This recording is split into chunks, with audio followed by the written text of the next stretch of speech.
A few years ago, I was exactly where a lot of you are right now, rushing through every day, ordering takeout because cooking felt like too much, replacing clothes the second they got a tear, watching my bank account vanish faster than I could blink.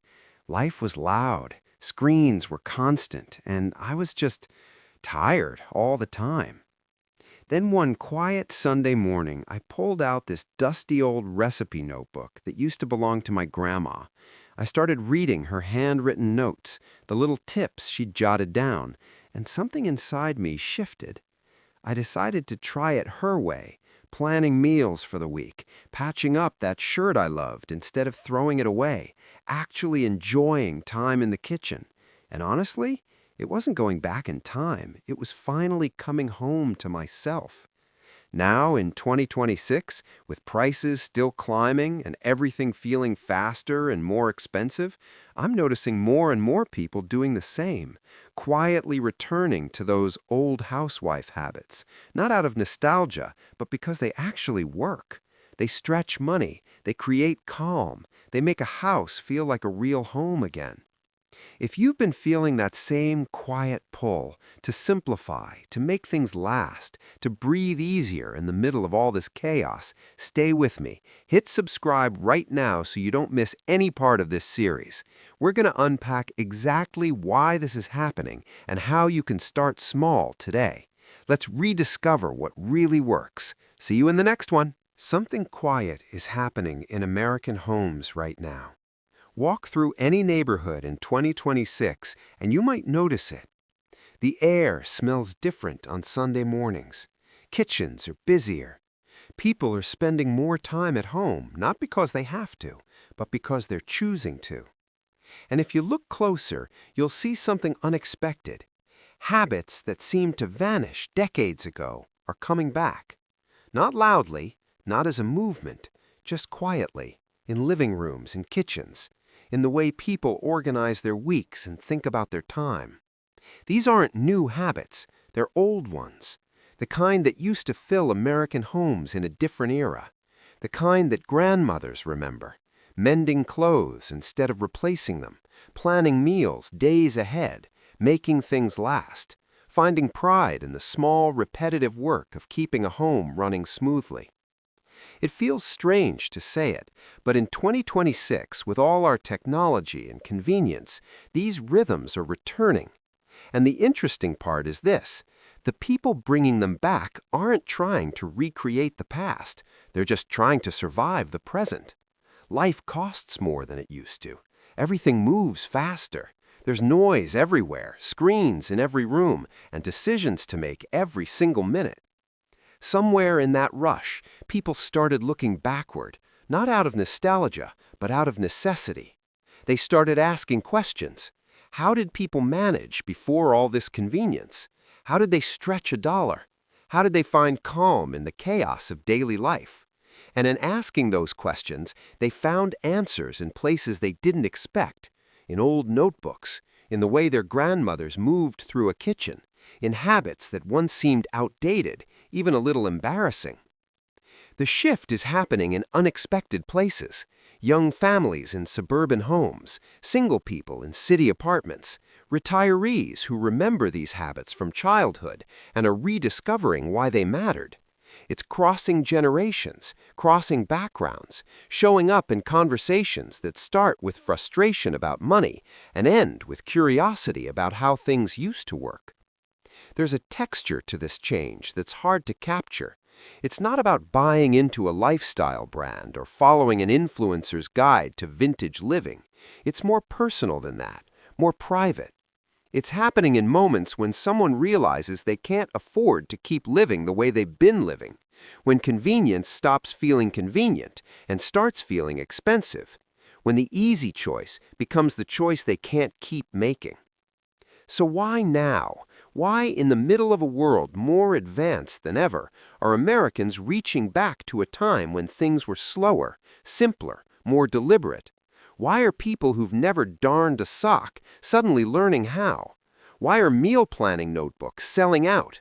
Why does the idea of making do suddenly feel less like deprivation and more like wisdom? That's the question worth asking. And to understand the answer, we have to go back to when these habits weren't a choice, they were just life. Picture an American home in 1959. A Tuesday morning. The house is quiet except for the sound of a radio playing softly in the kitchen. There's a routine to the day, a rhythm that everyone in the house can feel. Breakfast is planned, dinner is already decided. The week's meals are written down in a small notebook next to a list of what needs to be used before it spoils. This wasn't about being perfect, it was about being prepared. Women who ran these homes weren't following trends or watching tutorials. They were doing what their mothers taught them, what their neighbors did, what everyone around them understood as normal. They planned because planning saved money. They repaired because replacing wasn't always an option. They cooked from scratch because that's what food was. There was a certain pride in it, too, not the loud kind, but the quiet satisfaction of knowing your household ran smoothly because you made it run that way. A torn shirt didn't mean a shopping trip. It meant thread and a needle and 10 minutes at the kitchen table. Leftovers weren't waste, they were tomorrow's lunch, reheated and served without ceremony. These habits weren't romantic, they were practical, born from necessity, sharpened by repetition, passed down because they worked.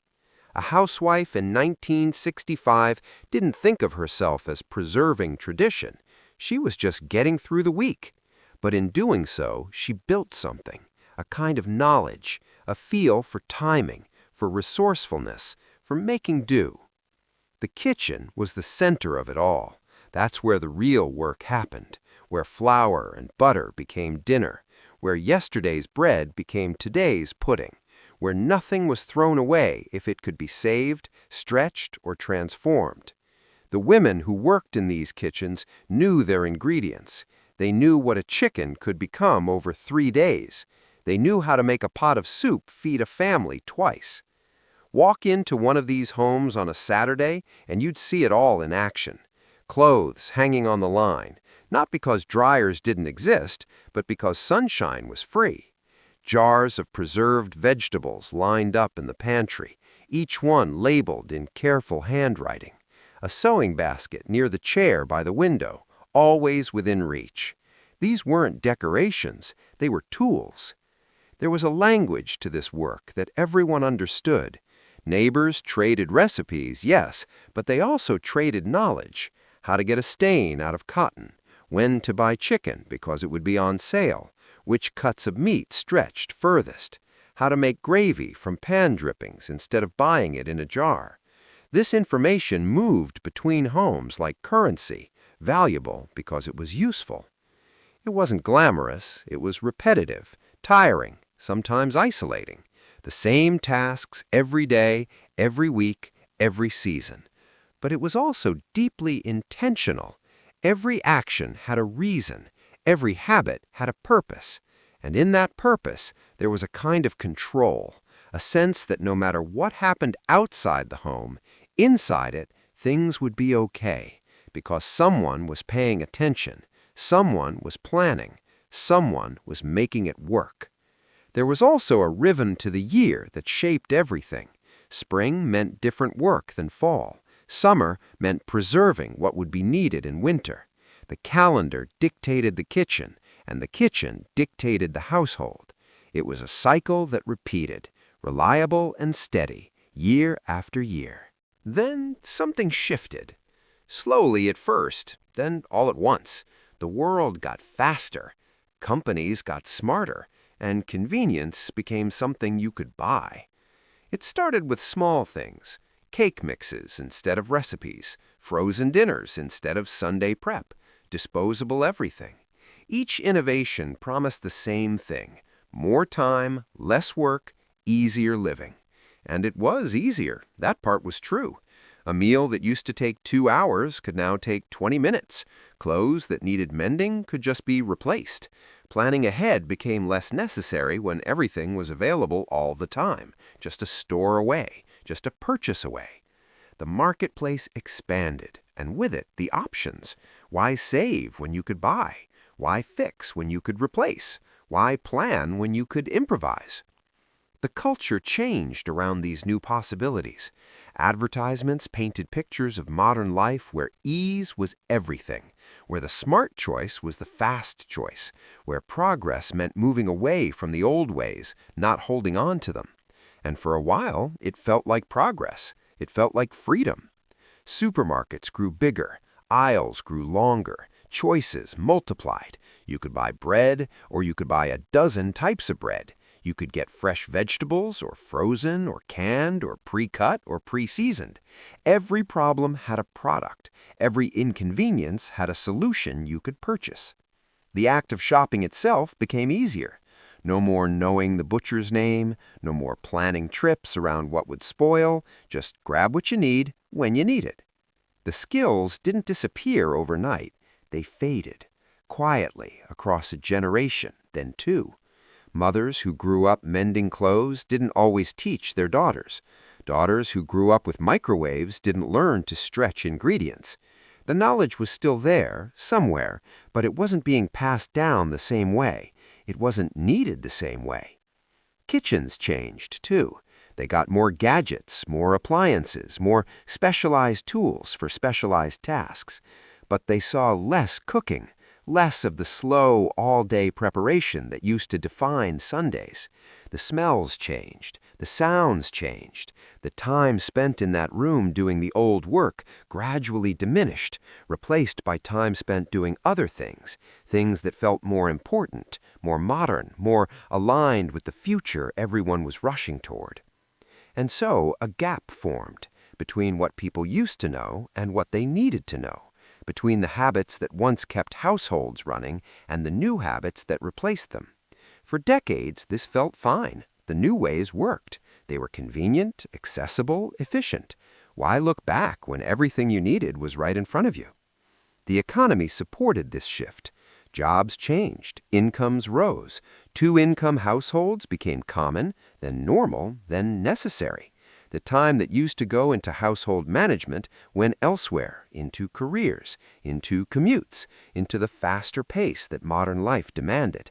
And the marketplace stepped in to fill the gaps, ready-made, pre-packaged, instant everything. But convenience has a cost, not an obvious one, not one you see immediately. It's the kind of cost that accumulates slowly, the loss of a skill here, the loss of confidence there, the slow forgetting of how things used to work, how people used to manage, how homes used to function on less. And for a long time, that cost didn't matter. The trade-off seemed worth it. Time saved felt more valuable than skills preserved. Until suddenly, it didn't. Until the math changed. Until the world. 2026 feels different. People can feel it, even if they can't always name it. The price of everything keeps climbing. Groceries cost more. Rent costs more. The little purchases that used to feel insignificant now add up in ways that sting. And somewhere in that squeeze, something started to happen. People started looking for ways to make things stretch again. Not because they wanted to, because they needed to. The same paycheck doesn't go as far as it used to. The same budget doesn't cover the same life. And in that pressure, old habits started making sense again. Planning meals in advance, cooking in bulk, using everything, wasting nothing. These aren't revolutionary ideas. They're the same ideas grandmothers used 70 years ago, but they're new to people who grew up with different options. There's something else, too, something harder to measure, but just as real. Burnout. The feeling of moving too fast, of being asked to do too much, of never quite catching up. Modern life demands constant availability, constant decision-making, constant optimization, and people are tired. They're tired of the speed, tired of the noise, tired of feeling like they're always behind. The exhaustion runs deeper than just work. It's decision fatigue. It's the mental load of figuring out dinner every single night when you're already drained. It's the overwhelm of too many choices, too many subscriptions, too many small purchases that seemed smart in the moment but add up to chaos at the end of the month. It's the feeling that somewhere along the way, life got complicated in ways it didn't need to be. So they're slowing down, not everywhere, not dramatically, but in small ways. They're spending more time in their kitchens. They're learning to mend again, to fix instead of replace. They're creating routines that feel intentional instead of reactive. And in doing so, they're finding something unexpected, a kind of control, a sense that they can manage, that they can make things work, even when everything outside their home feels chaotic.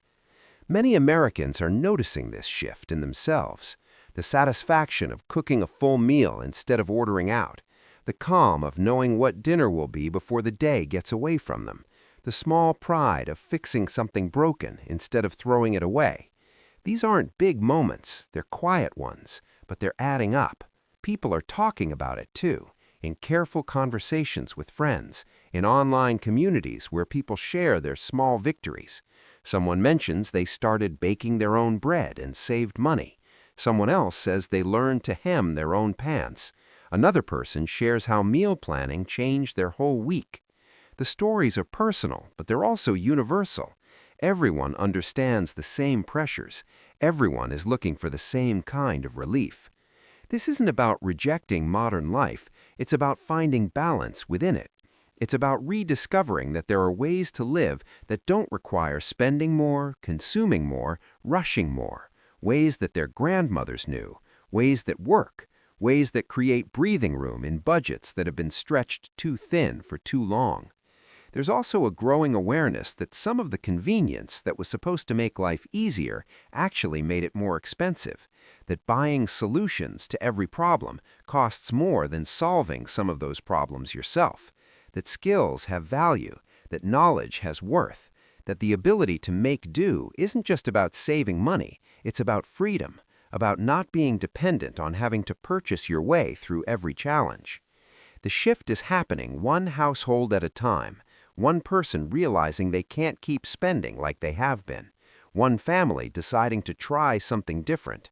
One kitchen at a time, the old rhythms are returning. Not perfectly, not completely, but enough to notice, enough to matter. But here's what's different this time. Nobody's trying to go back completely. Nobody's abandoning their dishwasher or their smartphone or their online shopping. The habits coming back aren't replacing modern life, they're mixing with it. People are using technology to make old habits easier. They're finding recipes online that their grandmothers would recognize. They're watching videos on how to mend, how to preserve, how to stretch a chicken across 4 meals. The internet, the same force that once pushed convenience and speed, is now teaching people how to slow down, how to do things the long way, how to make things last. There's an irony in that, but it works. A woman in 2026 can learn to can vegetables from a video, then share her results on social media. She's using modern tools to practice old wisdom, and she's not alone. The technology makes it accessible in ways it never was before. Someone who never learned these skills from family can learn them now, from strangers on the internet who are eager to teach. The knowledge that used to pass from mother to daughter in one kitchen can now pass between thousands of kitchens, across states, across generations. A grandmother in Ohio can post a video about making soup stock that teaches someone in California something their own grandmother never had the chance to share. What these habits offer now is the same thing they offered then. Not perfection, but confidence. The confidence of knowing you can handle things, that you don't need to buy your way out of every problem, that you have skills, knowledge, capability. In a world that often makes people feel helpless, that matters. It matters more than it used to, maybe, because so much feels out of individual control. There's an emotional shift that comes with it, too, a kind of calm. When you know what you're making for dinner, when you've planned ahead, when you're not scrambling at the last minute, something settles. The day feels more manageable. The home feels more stable. It's not about control over everything. It's about control over something. And right now, that's enough. People are also finding community in these habits, sharing tips, teaching each other, celebrating small victories. A successfully mended sweater, a week of planned meals, a grocery bill that came in under budget. These small wins are being noticed, appreciated, even celebrated, not because they're extraordinary, but because they represent something real: effort, intention, care. The community aspect creates something that was missing from the original era. Back then, these habits were often isolating, done alone in individual homes. Now they're connected. Someone learning to make bread can ask questions and get answers from dozens of people who've done it before. Someone struggling with a sewing project can find tutorials, encouragement, troubleshooting. The work is still individual, but the knowledge is shared. There's also less pressure to be perfect. The modern version of these old habits comes with permission to adapt, to modify, to make them fit real life. Nobody's judging if you meal plan but still order pizza on Friday. Nobody's keeping score if you mend some things but replace others. The flexibility makes it sustainable in a way rigid adherence never could be. The old habits aren't coming back because they're trendy. They're coming back because they work, because they offer something that convenience can't always provide: a sense of accomplishment, a feeling of self-reliance, a reminder that you're capable of more than you thought, that you can learn, that you can adapt, that you have more resources within yourself than you realized. And maybe that's the real gift of this moment. Not just the money saved or the waste reduced, though those matter, but the rediscovery of capability, the realization that you don't have to be helpless in the face of rising costs and constant pressure, that there are things you can do, skills you can learn, choices you can make that shift the balance back towards something more manageable.